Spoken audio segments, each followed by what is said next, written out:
Hello, Toastmasters. How are you doing? We're back again. It's Thursday, and on Thursdays we record the talk show for talkers.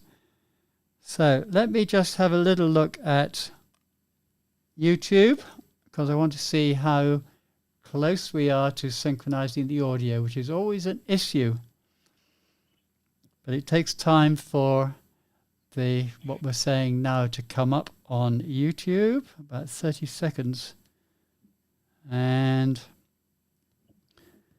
my screen. So, listeners and viewers, if you decide you'd like to do what we're doing, allow plenty of time to get this right until you've mastered the art of doing the connections. Well worth doing. Could elevate your communication to a different level. However, like everything else, practice, practice, practice. Oh, I'm practicing filling the silence while Moira is doing the work. Well, you're glad to hear that the synchronization is pretty good. It doesn't need any changes. So I can close this window and we can start the show. Bring that down there, put that up there, and click on that. Clear my throat, which is always a problem. I hate listening to myself for that reason, that I'm always having to clear my throat, thanks to 40 years or more of smoking. Don't do it. I can tell you that you're much more conscious of it than anyone who listens to you, so you've just exaggerated. Well, it's always a good thing, because then they will maybe point it out to me and say, Moira, you're clearing your throat every 10 seconds. I take it out as the edit, of course. So nobody would notice it on the podcast itself. Right. Let's go for it. What am I doing? I'm doing that. Well, there's no Ted Melanphy this week, and it's the royal couple back again. The royal couple.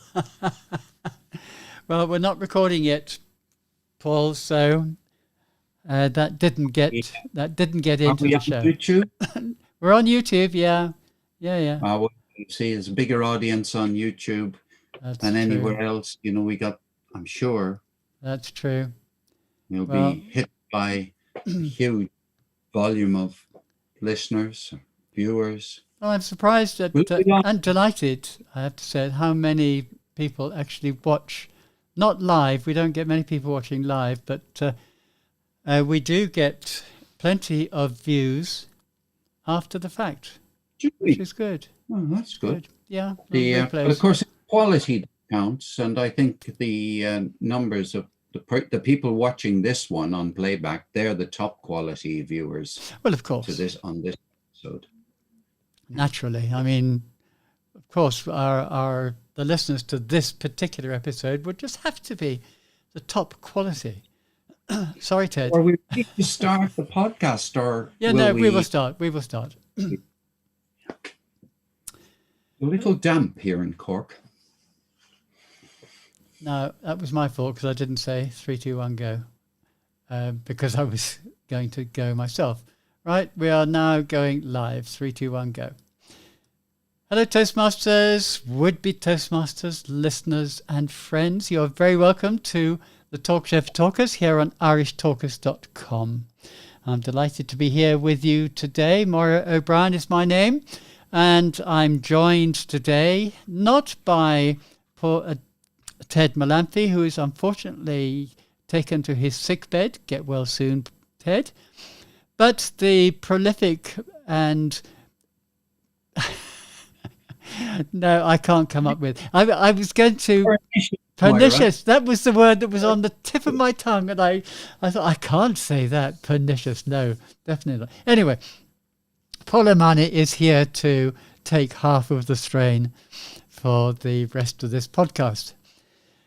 Of course, we have... And listeners, Paul O'Mahony is really delighted to be here because I get a chance to do more than I do on a usual recording day. And some of you will realize how much Paul loves communicating. Whether he's any good at it is a different issue, but it's a pleasure to be here with you. Okay, so I should tell you about our website, which is irishtalkers.com. Of course, our email address is info@irishtalkers.com. We're also on Facebook as the Talk Show for Talkers. And we have one other little thing, which is by no means little, and that is our newspaper. You'll find a link on our website to the newspaper, which is a roundup of links from the internet, all about Toastmasters, about confidence, leadership, and anything that goes into public speaking. We have our usual eclectic mix for you this week. We'll have a word of the week. We'll have a thought for the week. In part 2, we have a very inspirational interview with Simon Sinek. In part 3, Paul is going to be discussing the size of our audience. Does it matter? And in part 4, I'm looking at the Toastmasters Promise and what it means to us in practice. So let's start off with the thought for the week. Paul. Oh, I've got a really good one, listeners, this week. Terrific one. It's a real conundrum, and it's perfect as a table topic for your club. Here it is. It comes from Julius Caesar, or that's who it's attributed to. So it didn't come last week. It's better to create than to learn. It's better to create than to learn. And the second half is creating is the essence of life. Creating is the essence of life. Better to create than to learn. How about we start there, Moira? And I ask you to give a response to that quotation. Well, I find it quite interesting because I am a sort of creative person. I have for quite a few years been a photographer and a filmmaker, and I still produce videos. So I think of myself as being a creative person in the visual arts. Do I consider it to be the essence of life? Yeah, I think so. One of the things I have found is that in being creative, I have actually learnt a lot. I've learnt a lot about myself as much as learning about the things that I am photographing or filming. So I guess I do empathize with this particular quotation. I think Julius Caesar, if it were he who actually said this, was a wise man. Creating is the essence of life. And that's a fairly strong statement. It may not be the only essence of life, but let's say that it is quite an important one. Create or learn, which would you choose? That is a powerful table topic. Could even be in a contest, I suspect.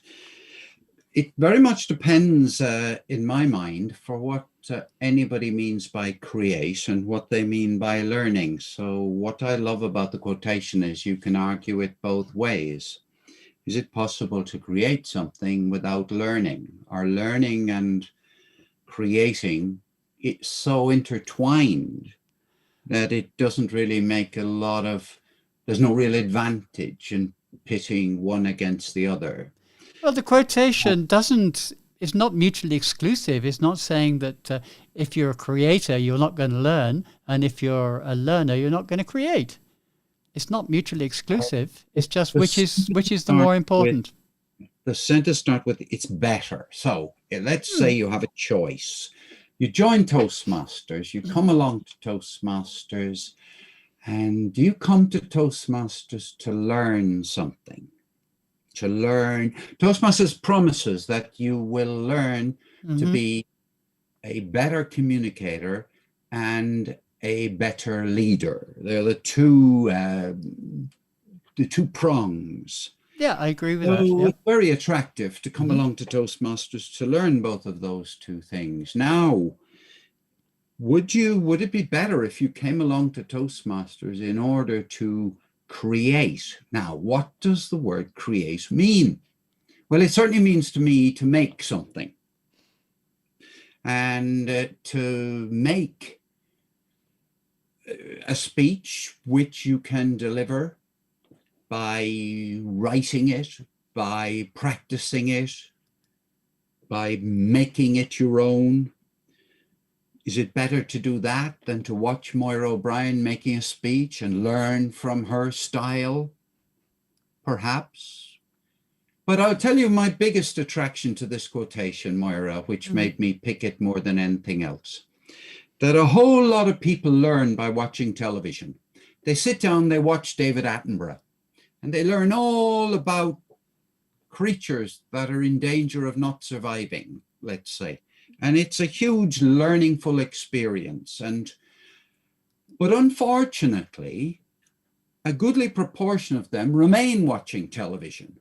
And they watch television on Monday and they learn something, and they watch television on Tuesday. And in fact, they go all the way around the entire week. They watch television every single evening, and they never pick up a paintbrush. They never pick up a pencil and draw. They never write anything. In fact, the best they do is do painting by numbers or put up a shelf. But they don't do what we would regard as make something that has an individual character about it. They copy. Copying we will distinguish from creating.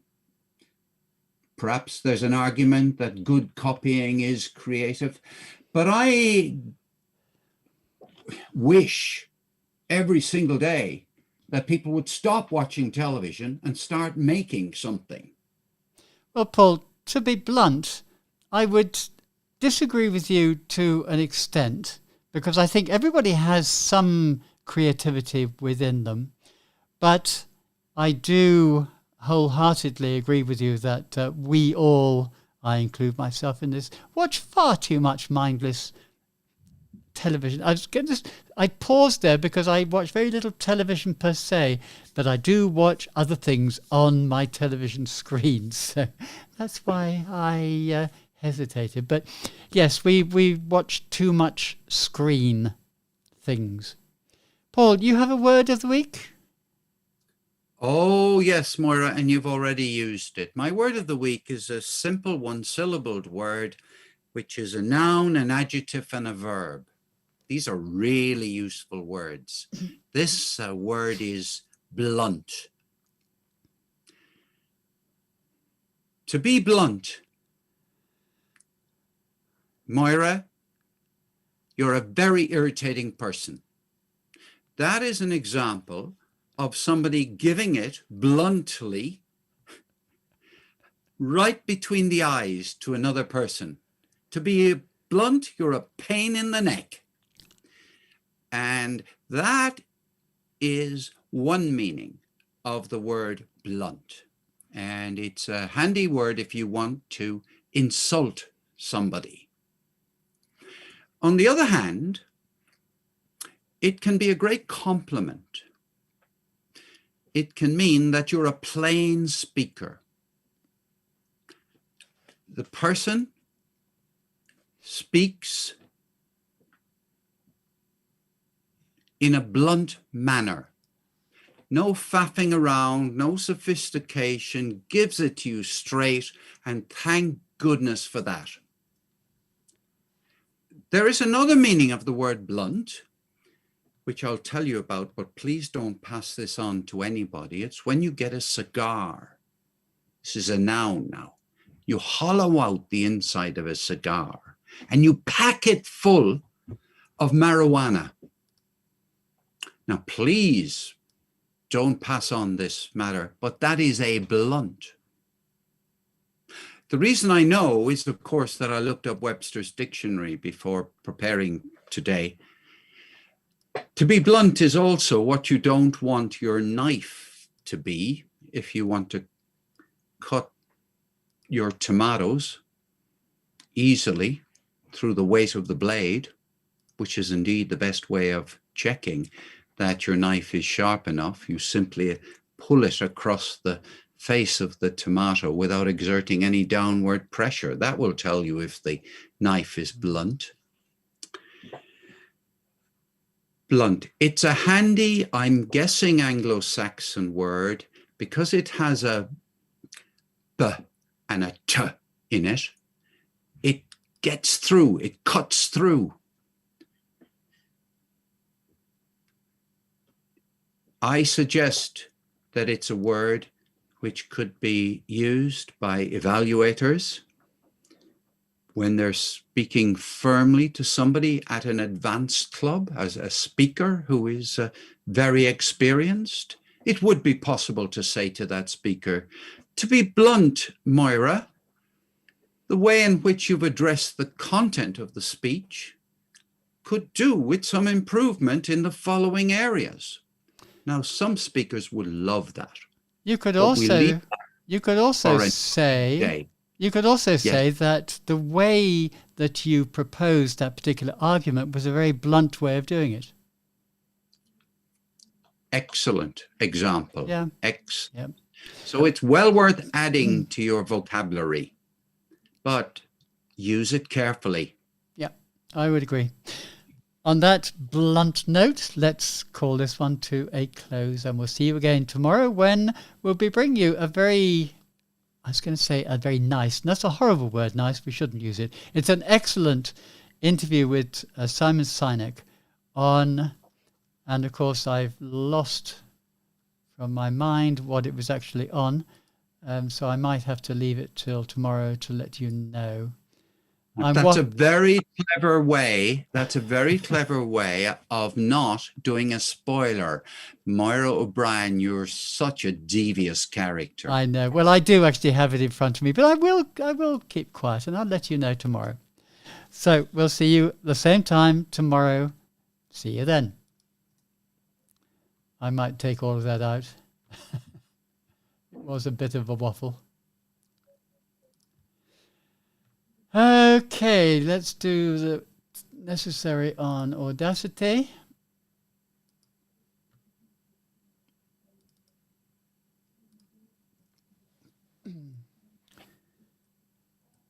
Actually, I'd like us to get a few European videos for the show. A few European Irish videos in future at some stage. I don't remember when we last had an inspiring speech from an Irish person. I don't actually remember ever publishing one. Are there any inspiring Irish people other than Toastmasters? There's a wonderful, funny one. There's a guy who has done at least 2 of the best humorous speeches I've ever come across. And he's a friend of Anthony Garvey. And he belongs to the Mullingar Club, I think it is. Mm-hmm. And he won, I think, District 71 humorous speech many years ago. It's up on YouTube. Well, Anthony Garvey himself won. Maybe it wasn't the humorous speech, though. It was because it was a serious speech. Oh, this speech is perhaps one of the best crafted humorous speeches I've ever come across. Yeah? It's about a man who's just retired from being kind of bank manager, I think, or somebody like that, who decides he's going to help his wife with the housework. If you've never come across... Yes, I've seen it. Yes. Yeah. I've seen that on more than one occasion, I have to say. It's that good. Yeah, when my wife saw it, and somebody in my family, somebody in the poker group we play poker with, put it up. Because it was Toastmasters, they said, well, I suppose we should make no comment. But my wife watched it and she thought it was absolutely wonderful. It is. And I hadn't seen it for a few years. And when I watched it, I just fell around the place. It is very good. Perfect speech. We'll have to look that up and maybe let's replay it next week. How about that? Oh, I think it would be delightful for people to hear it. The same guy whose name escapes me has a wonderful speech about poetry. Yes. But I can't actually remember why I thought that was wonderful. But it certainly involves him quoting some pieces of poetry. But there's more to it than the poetry. He's just such a... Yeah, it was also done with a straight face. Oh, yeah, that's what's so lovely. Yeah, yeah. Okay, this section, we will have 2 minutes maximum, absolute maximum, 1 minute 51 seconds to be precise, to make some comments on the speech. Okay? Okay. And I guess you would like to hear it. I would actually, if it wasn't too much trouble. No, I mean, if we're under big time pressure, no, I won't work. No time pressure. Okay. Well, I was just going to record it. We don't need to record it because it's play that I need. Oh, I need to introduce it. That's going to mess up your the 1 minute 51 seconds. Forgot about that. Silly me. All right, let's put that in now. Welcome to part 2 of this week's Talk Show for Talkers here on irishtalkers.com. And as I mentioned at the beginning of the last section, we have an interview with Simon Sinek. And it's entitled How to Make an Impact. Now, this was, I think, originally published as a guide for students, but it has great relevance, I think, for all of us. So sit back and enjoy, and we'll maybe have a brief comment at the end.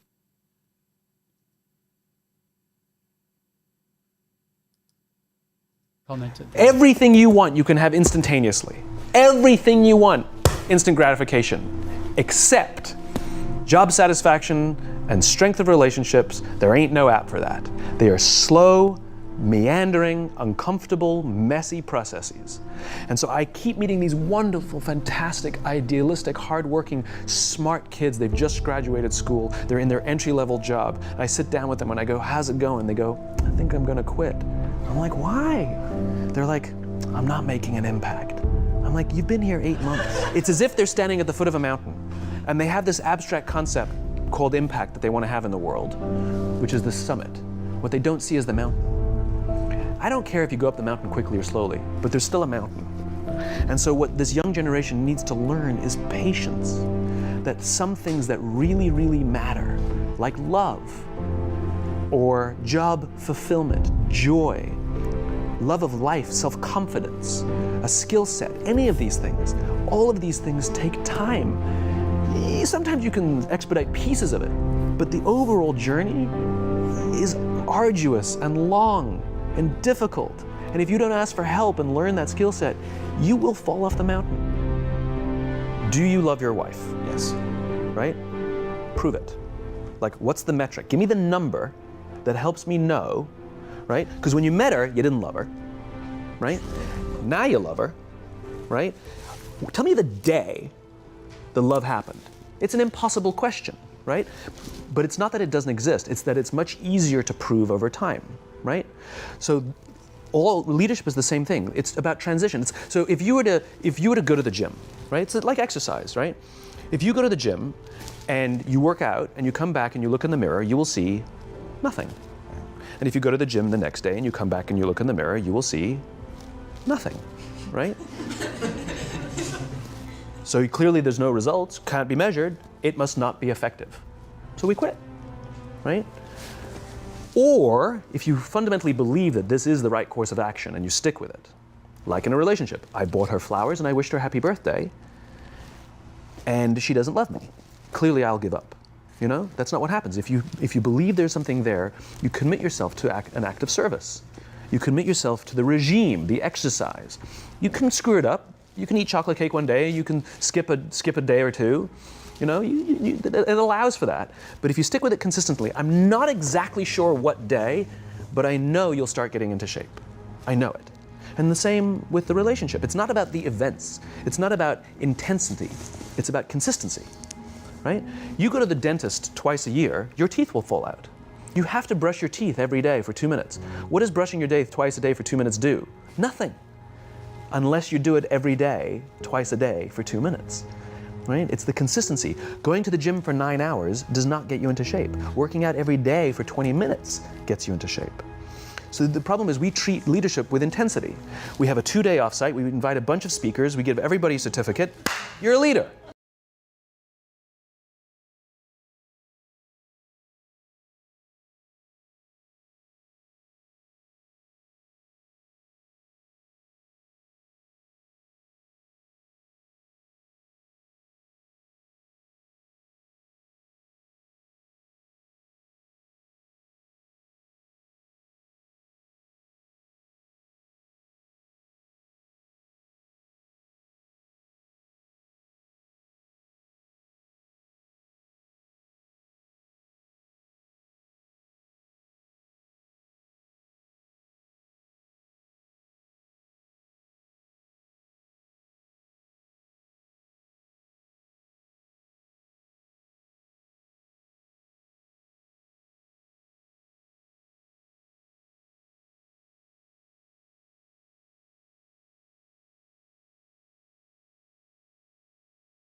months before you saw any sign of change, no one would do it, right?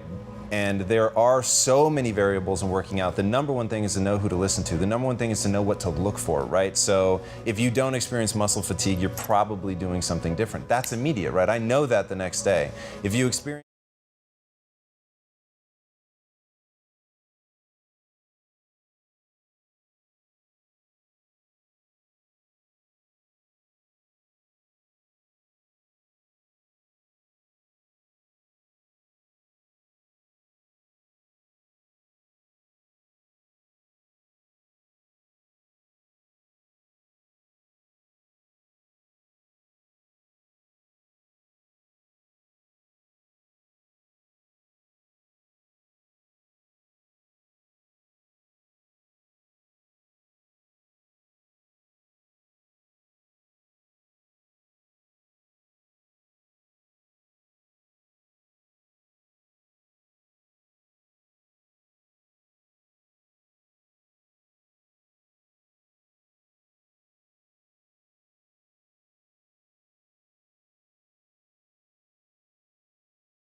You know, that's why we keep our walls and we're like, oh, yeah, his results are great, but I wouldn't trust him, right? You know, as opposed to letting down your, like, I trust her for anything. I trust her with my kids, my money, anything, you know? So we're highly attuned animals, and so we're good at sensing it. But I will say there is a caveat to your metric of laughter, which is a decent one, is that scale breaks things. Right? In human beings. As I said before, we're not made for populations bigger than about 100.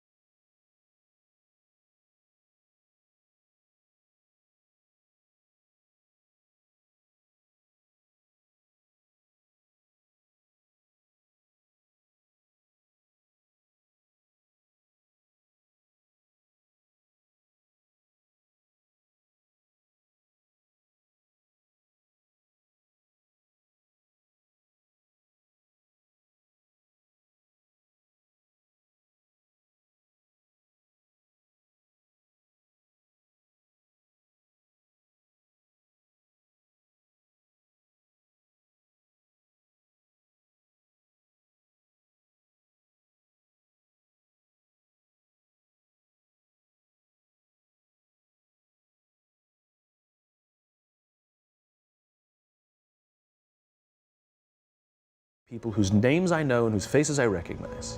And I care desperately about my leadership, and I instill in them every day that I will give them the tools and I will take care of them with one purpose and one purpose only, that they will take care of the people in their charge.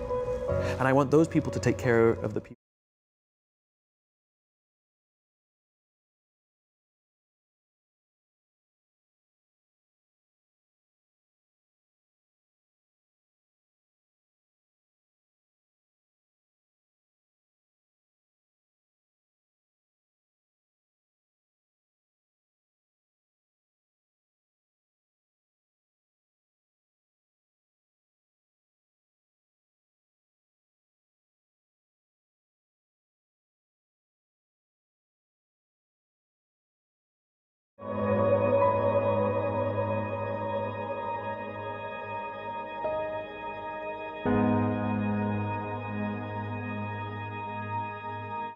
comment at the Everything you want, you can have instantaneously. Everything you want, instant gratification, except job satisfaction. Why did you do that? Started playing it again. Not to worry. I think it was me. It usually is. Slip of the digit. Comments, Paul? Apart from the music, which I always dislike. Well, I have just one thing. I have one thing to say in a situation where there's very little time to say it, and it's this, that the beginning of it, first half perhaps, Yeah.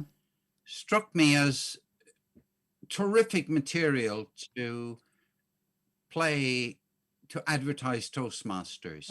Hold on a second, Because Paul. the slow process by Paul. which Hold on, Paul. you learn. Hold on, Paul. yeah. I forgot to press record. I was deleting some of the music instead. Right. Whoops. Okay, stop.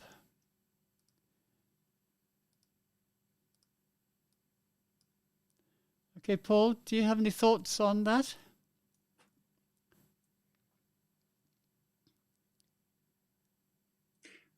The one point I'd like listeners to take away and offer to you, Moira, is that the first half of that recording may be a really good pitch for Toastmasters, in the sense that the Toastmasters method of learning to be a leader is slow. It is completely different from going on a training course, as Sinek referred to. So it's a very powerful argument in favor of the Toastmasters way of developing leaders. Yeah, I agree. Certainly the first half of it was more interesting and more appropriate. But yeah, the whole thing was, I think, very inspirational.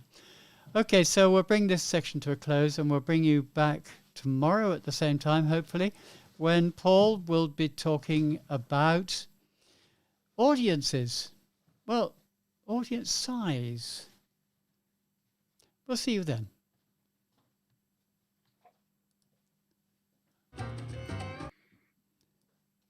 Okay, it's good.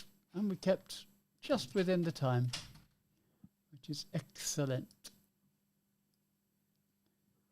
And when I've taken out the pauses, it will be even better. Mind you, it's not much to take out, but... Right, now, back to recording. Are you all ready for your segment, Paul? Welcome back, Toastmasters. Sorry. I always do that, don't I? Right, we're going live. Welcome back, Toastmasters, would-be Toastmasters, listeners and friends, to part 3 of this week's talk show for talkers. Can I remind you of our email address? It's info@irishtalkers.com. Our website, of course, is irishtalkers.com, and you can find us on Facebook as the Talk Show for Talkers. It's now my pleasure to hand you over to Paul Imani, and the subject of Paul's discourse today is audience size at club meetings. What's the ideal size? Over to you, Paul. Every Toastmaster I've ever met is interested in this topic. They've said to themselves, right from the beginning of joining Toastmasters, how many people are going to be at the meeting tonight? Some people have said, I hope there won't be any more than 10 or 12 people. Talking to big groups doesn't really appeal to me. There'll be others who say, I hope there are going to be 30 or 40 people at the meeting tonight. I want to be heard, and I want to have practice in front of a lot of people. So the question, what is the ideal club size, can't be answered. In any room that I've been at Toastmasters, there have been people there, and I don't know. I've never known how many people they wish were in the room. could well be that some of them are saying, this is a disappointing meeting size, and others are saying, thank goodness, this is perfect. I don't like talking to a lot of people. But the question is relevant to the purpose of Toastmasters as a whole, because the purpose of Toastmasters is to empower individuals to become more effective communicators and leaders. Isn't it true that the usual concentration is on the word communicators and leaders? People have different balances. I joined to become a communicator. I stayed to become a leader. It's become a little bit of a cliche for some. It's been said so often. Today, I'd like to focus on the word individuals, because the purpose of Toastmasters is not to set up successful clubs. It's to empower individuals, and setting up successful clubs with the ideal number of people in them is a way of empowering individuals. The key thing is to focus and remember, in my opinion, that it's the individual. Now, some people come to Toastmasters because in their normal day-to-day life, they find that they could be better at talking in a small group, when they're out socially, when they're even with a 4-ball playing golf. Find it sometimes, I could be better at talking to my golf partners. How many people come to Toastmasters because they're struggling with, or they want to be better at addressing 1,000 people at a conference? The answer is some.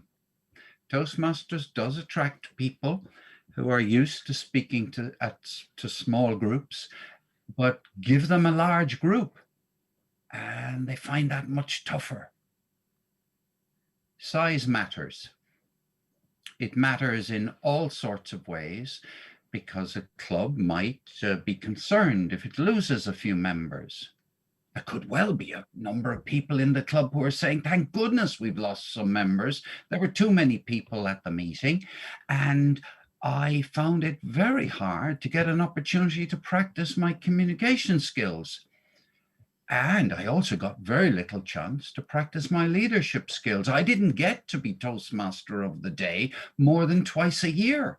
There were so many people there. I didn't get to be Table Topics Master for 3 months. And these are leadership roles where you take charge of the room and you determine the pace of the meeting. You determine where the attention at the meeting is focused. So they're real leadership opportunities. Many, many people come to Toastmasters because their job requires them to make a presentation. Most presentations at work are done perhaps to 10, 12, 15 people. Of course, there are some who address the company's annual conference. That could be, well, 500 in a room, or it could be 10,000 today through the internet. So there isn't such a thing as an ideal size, except the Toastmasters way requires there to be a minimum number. You see, the way in which people are greeted at a meeting is really important. So a good meeting does have a good meter and greeter there. So that's one person. A good meeting has somebody who will time the speeches on behalf of the speaker. So the speaker has practice at being able to complete what they want to communicate within a specific amount of time. So you need a timer. There are 2 people. You can't have an ideal club meeting without both of those. You can't have an ideal club meeting unless you have somebody watching how fluent you are, how the words flow and don't get interrupted by distracting things that we call ums and ahs. You need to have somebody watching that. Otherwise, the meeting is weak. There are some meetings at which people make very little effort to use interesting language which will grab somebody's attention, and their command of grammar or even pronunciation is less than they'd like it to be. But who's watching? So a grammarian is also a person you'd want to have in an ideal meeting. There are several people you'd want to have. You certainly would want to have an evaluator. You can't have a Toastmasters meeting without an evaluator. So you can see that there is a minimum number of people that are required to give you an ideal sized audience. One of the best tips I'll offer you is that during a Toastmasters year, leaders in the club should arrange for there to be different sizes of audience during the year, so that there's something for everyone. And you have low-sized audiences, you have medium, and you have large. You get large-sized audiences when you do inter-club activities. You get 2 or 3 clubs to combine together and hold a meeting. Sometimes these are held in order to attract people who've never been in Toastmasters before. But it probably is a good practice for a club leadership committee to be aware of how many of our meetings had 10 or 12 people at them. I've been to meetings which have 10 and 12 people at them, and some people at the meeting say afterwards, oh, it was a fantastic meeting. Wonderful. I loved it. If that's always the size of the meeting, think about the effect that'll have on stretching people. Toastmasters is a place to be stretched. If you're not being stretched in Toastmasters, you don't have a goal, you're not working towards it, you're hanging out.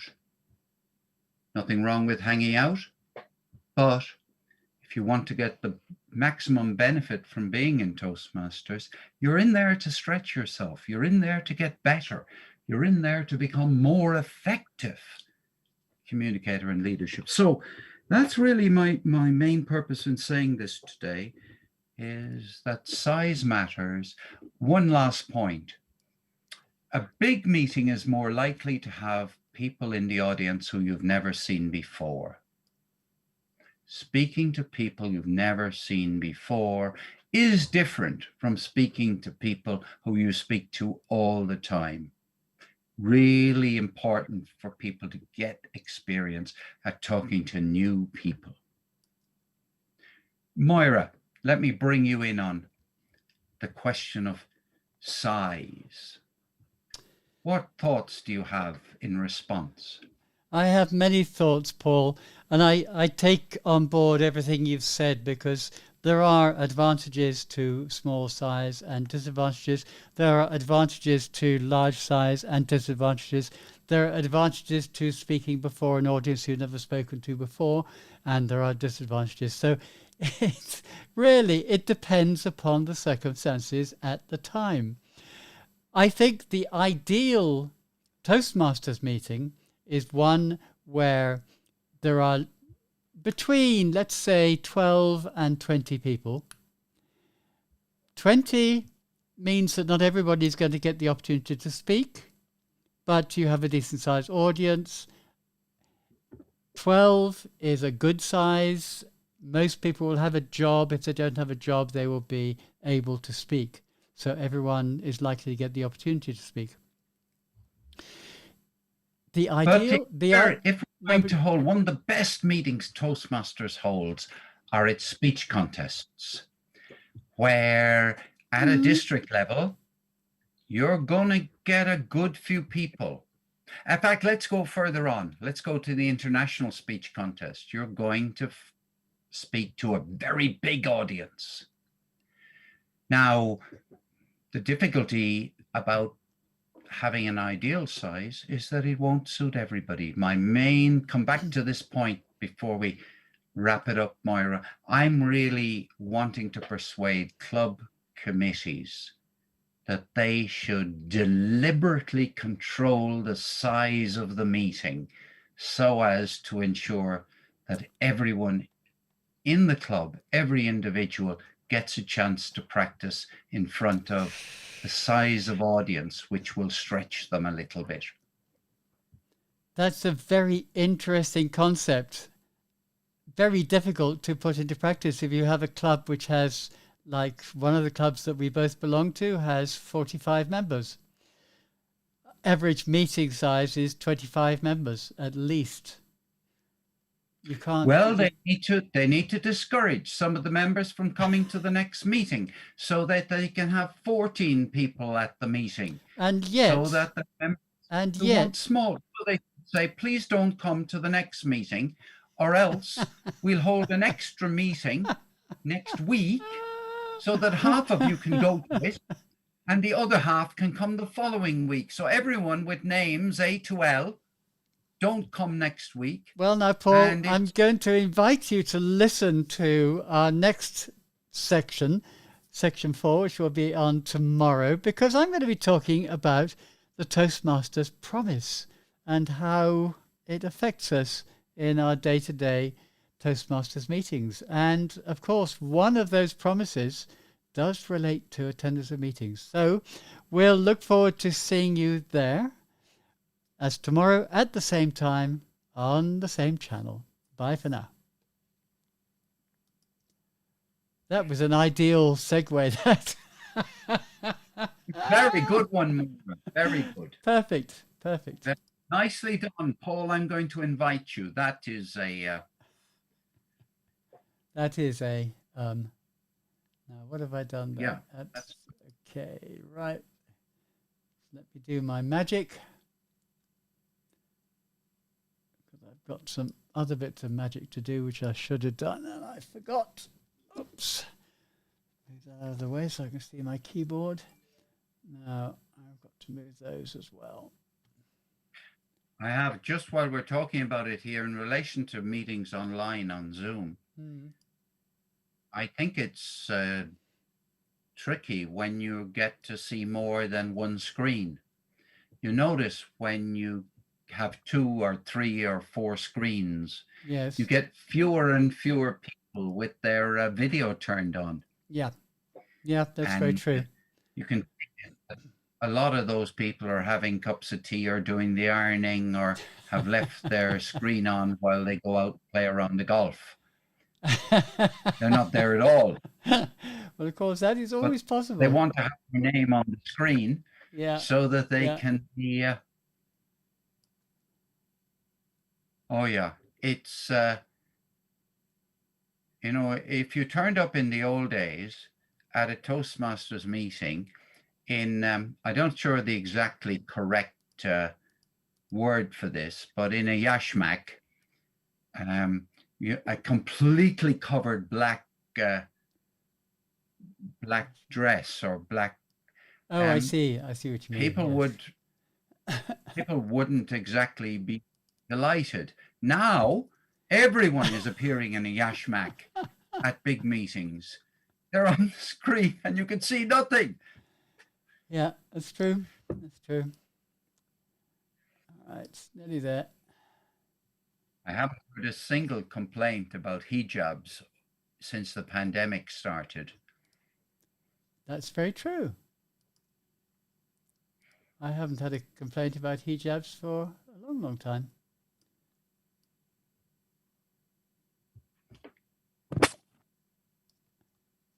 I do have to say, though, that that particular form of dress is quite unusual in Ireland, though you do see it.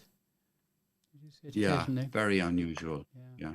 Do you mind if I make a cup of tea while you just get ready? No, go ahead. I am actually nearly ready, but go ahead anyway. Okay, I'll just be back in a couple of minutes. I just feel like a cup of tea. Okay. I'll put on my yashmak. Okay. I shall endeavour to enthuse our listeners with a bit of solo chat. So what should we talk about today, listeners? I think we'll talk about the weather. No, the weather is deadly boring, and of course everybody speaks about the weather. Let's speak about Irish history. I was looking today at a website. Let me backtrack a bit. In 2014, I was involved in the unveiling of a plaque, actually a stone, on the side of a mountain in County Cork, which holds a lot of interest to Irish history. And I've been trying to find that stone again. It's very remote, and I thought I knew where it was, but I found I failed. So I was searching on the internet to see if I could find any reference to this particular stone, and I found it. I found somebody, a traveller, who had written a little blog post about this particular, let's call it an artifact.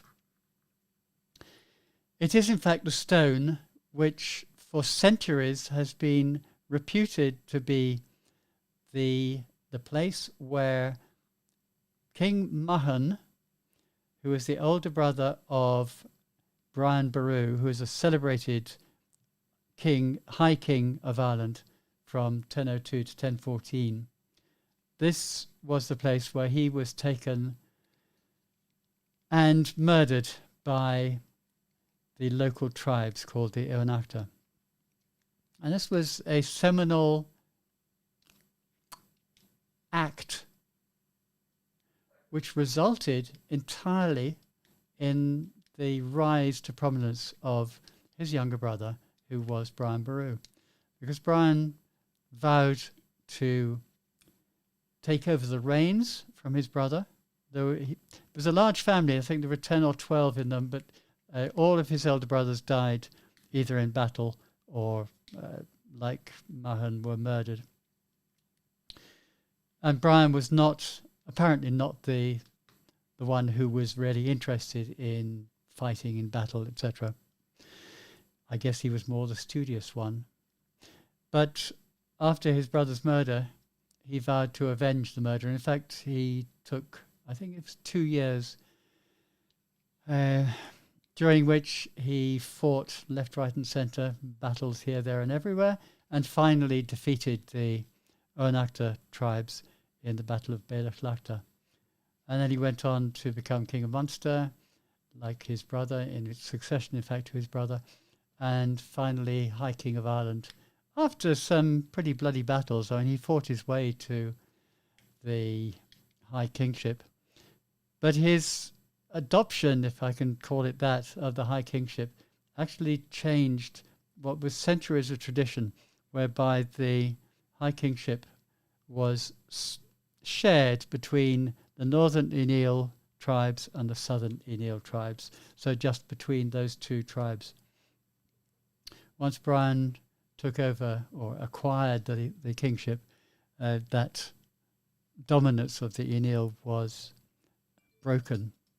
And it also signalled the end of the major influence that the Vikings had on Irish rule, really. They were all over Ireland, but at the Battle of Clontarf in 1014, when Brian sadly was killed,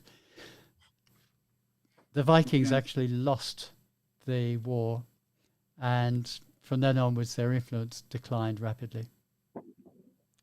Do I hear Paul returning?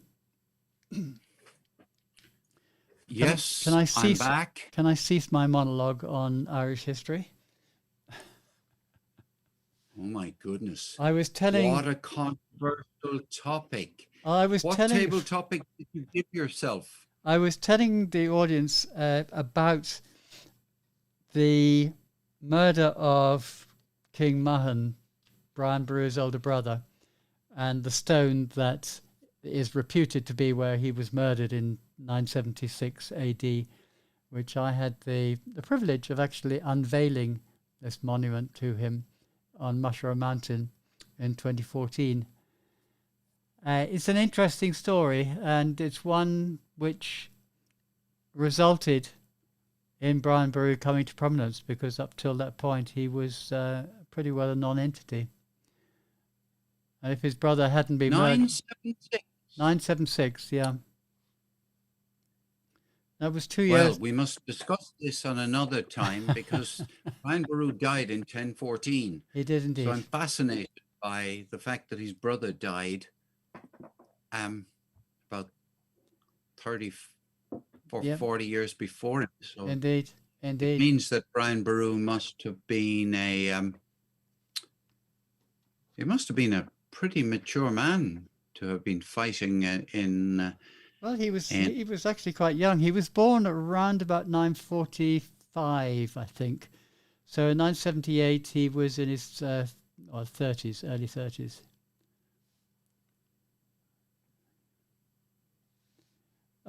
Having said that, there is no definitive date for Brian's year of birth.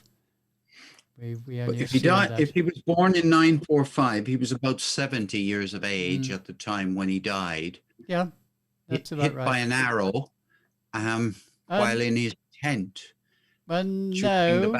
Well, let's change that slightly to the version that I know, which is that Brodar, who's a Viking, one of the Viking chiefs, I think, which is probably why we know his name.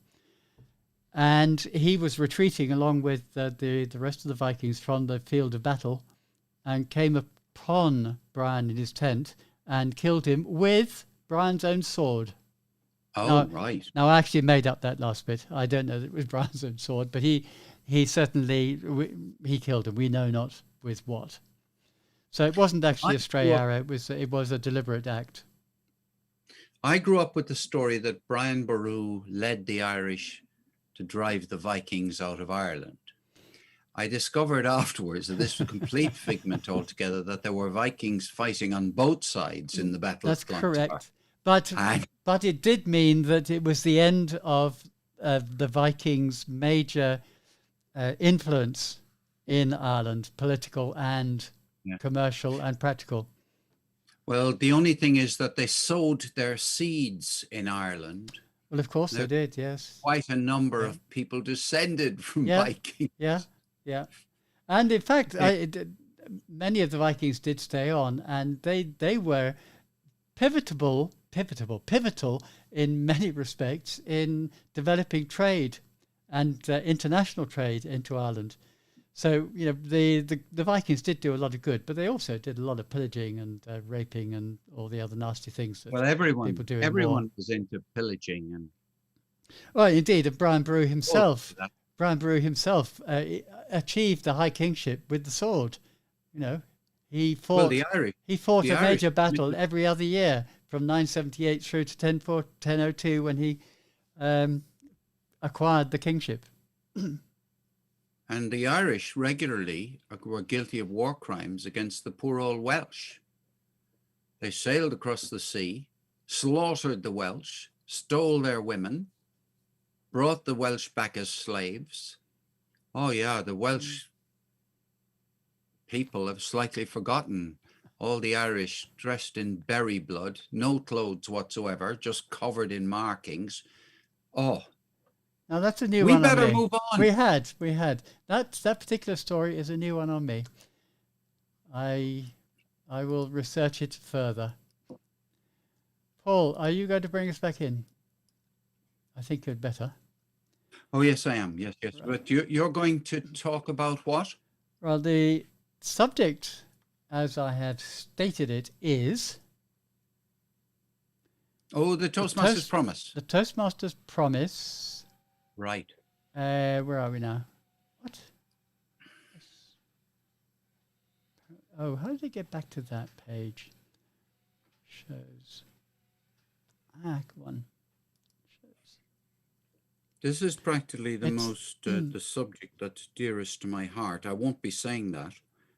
But no, I know. I thought that I would cover this topic in some detail as a sort of rounding out of my bringing the Toastmasters Promise into our club as president. And it seemed to be a sensible thing to look at. So I've called it the Toastmasters Promise. What does this mean? What does it mean in practice? Okay. Right. Okay. So you can bring me back in then, or you can tell me. I will do. 3, 2, 1, go. Welcome, Toastmasters listeners and friends, to this episode of the Talk Show for Talkers on irishtalkers.com. We have an amazing episode ahead, which is all about the foundations of Toastmasters International. And I promise you that what Moira O'Brien is going to talk about is going to be well worth paying attention to. Moira, have you anything to promise us in this episode today? I can promise you, Paul, that you will not be disappointed in what I'm about to say. I can promise you that you are going to learn a lot more about what a promise actually means in practice. And I can promise you that you're not going to fall asleep. That's 3 promises which should result in a very dynamic episode. Let's see how we get on. Now, what am I talking about, folks? Well, I'm talking about the Toastmasters Promise. Did you know that there is a Toastmasters Promise? Do you know that many Toastmasters have never seen a Toastmasters Promise? I myself, when I joined Toastmasters, had no idea that there was such a thing. I was not aware of it until maybe 18 months into my Toastmasters journey. Now, I hope that in my club, we make sure that new members know and understand about the Toastmasters Promise, because it's part of what they sign when they sign on. Well, what's the relevance of the Toastmasters Promise? Is it something that we say, oh yeah, we've read it and we join and then we forget about it? Or is it something that actually is really of use, not just to you as a Toastmaster, but to your club, and I was going to say to everything above your club, to the area, the division, the district, etc., etc. Because what you're promising within the Toastmasters Promise applies really throughout Toastmasters, not just to the limited thing of a club meeting. So let's look at the promises that we made. And we all made this promise, whether we knew it or not, to attend club meetings regularly. Well, yeah, okay. But there are many people, many members, who still wish to remain members, but they don't bother to come to club meetings very regularly. They think, well, shall I go today? Nah, don't feel like it today. But I'll go next week maybe, or the week after, or the meeting after that. Doesn't really matter, it's not important. Well, it might be very important to the club. The club might be short of members, as many of our clubs online now are. And therefore, your attendance at this meeting coming up might be the one thing that makes that meeting from a middle-class meeting up to a top-class meeting. Attend your club meetings regularly. Now, that doesn't mean to say that you have to commit to every single meeting, because we know that life happens and life does interrupt Toastmasters. But let's think of that, because I think it's one of the more important things that we promise. Okay, number 2, to prepare all of my projects to the best of my ability, basing them on the Toastmasters education program. That should be self-explanatory if you are interested in Toastmasters as an educational program. There are Toastmasters I know who go to Toastmasters meetings because of the social aspect of it. And they make speeches and they don't really care about whether it's part of the program or not. For them, that doesn't really matter too much. For others in the club, this does matter. It matters because you are exemplifying your Toastmasters journey to the other members. And always there are going to be members who are new members starting out on the journey, and you, as an experienced Toastmaster, are holding yourself up to be, this is what we expect you to be in future. And if you're not taking your projects from the Toastmasters program, you're not really being fair on the rest of your members, and especially new members. Number 3, to prepare for and fulfill meeting assignments. Well, meetings don't run on their own. And everyone should be prepared to put their hand up and say, yep, I will help out and I will do this role or that role during the meeting. And they should be prepared to say yes when asked. Number 4, to provide fellow members with helpful and constructive evaluations. I'm going to repeat that. To provide fellow members with helpful, constructive evaluations. Evaluations are a core part of Toastmasters. You don't have to be an expert at giving evaluations. You just have to be honest, helpful, and constructive. If you do that, you are fulfilling that part of your promise. Number 5, to help the club maintain the positive, friendly environment necessary for all members to learn and grow. This should be a no-brainer, especially if you go there for the social as well as the learning, because we want it to be an enjoyable experience. We want it to be positive. We want it to be friendly. And we want to help everybody to learn and grow. Number 6, to serve my club as an officer when called upon to do so. For some people, this is a difficult one. For some people who are maybe not an extrovert, they're naturally introvert, they are not people who are going to put themselves forward, this can be a difficulty. But I can assure you, if you are one of those people, then taking an officer role will actually aid you in a way that you cannot possibly imagine, in being able to come out of your skin and become, even just to a small extent, a leader. I've taken on in my life, my Toastmaster life, many roles, and every time I have taken a role, albeit, I'm fairly extrovert anyway, but every time I've taken on a role, I have learned a great deal just from the doing of that role. And it's been a great assistance in my life, not just my Toastmasters life. Number 7, to treat my fellow club members and our guests with respect and courtesy. Very important. Very important, because this, with number 5, helping the club maintain the positive, friendly environment, etc., is what makes the club atmosphere something which guests especially are going to want to come and join, because they see that everybody is respected, everybody is treated courteously, there is only positive things said, not negative, pull me down things, but always positive and helpful and lifting.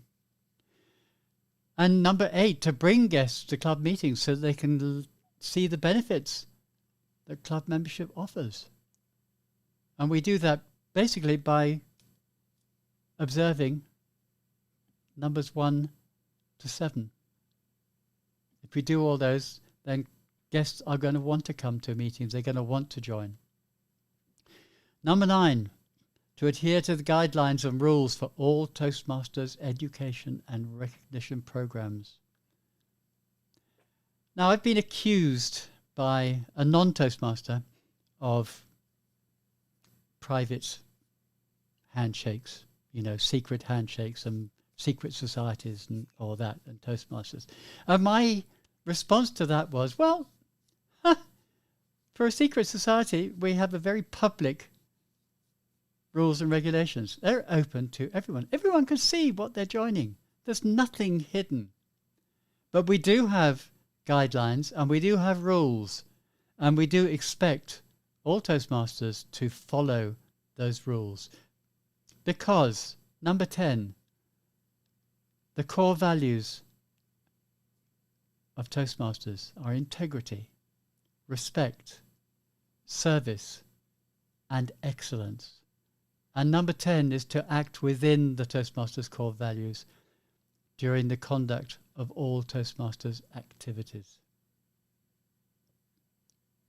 My friends, that is why the Toastmasters Promise is relevant to you, to your club, to your area, your division, your district, all the way through Toastmasters. Paul O'Mani, did you learn anything from that soliloquy? Well, while you were talking about Toastmasters Promise, I was thinking about the Toastmasters Promise and registering all of them.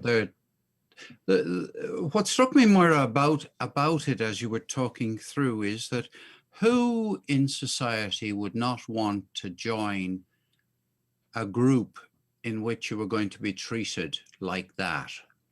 There are lots and lots of groups and clubs and organizations, and when you join them, you don't know whether you're going to be treated with respect, whether people are going to serve you, whether there's going to be a real dedication to excellence, whether there's going to be integrity in all dealings. You just don't know. I have a different story from you in terms of joining Toastmasters. I was signing the application form. I turned it over on the back and I read this, a Toastmasters Promise, and it blew me away. And I thought, wow, I'm definitely joining after I see that. This is the best manifesto that an organization that I've come across, and I've come across quite a few manifestos by organizations. So I think it's a powerful recruiting device. I think it is because for the most part, in my experience, people observe it. The notion that you can say to somebody, come along to Toastmasters. Yes, we'll help you to become a better communicator. Yes, we'll give you some improvement in your leadership abilities, but we'll do it in a way in line with this Toastmasters Promise. Phenomenal. Utterly brilliant. Whoever wrote it, I congratulate them. I know it's been around since at least the early 1990s. Don't know when it started, but to me, it's the most valuable document in the whole of Toastmasters. I agree wholeheartedly, Paul. And on that note, we'll bring this episode to a close.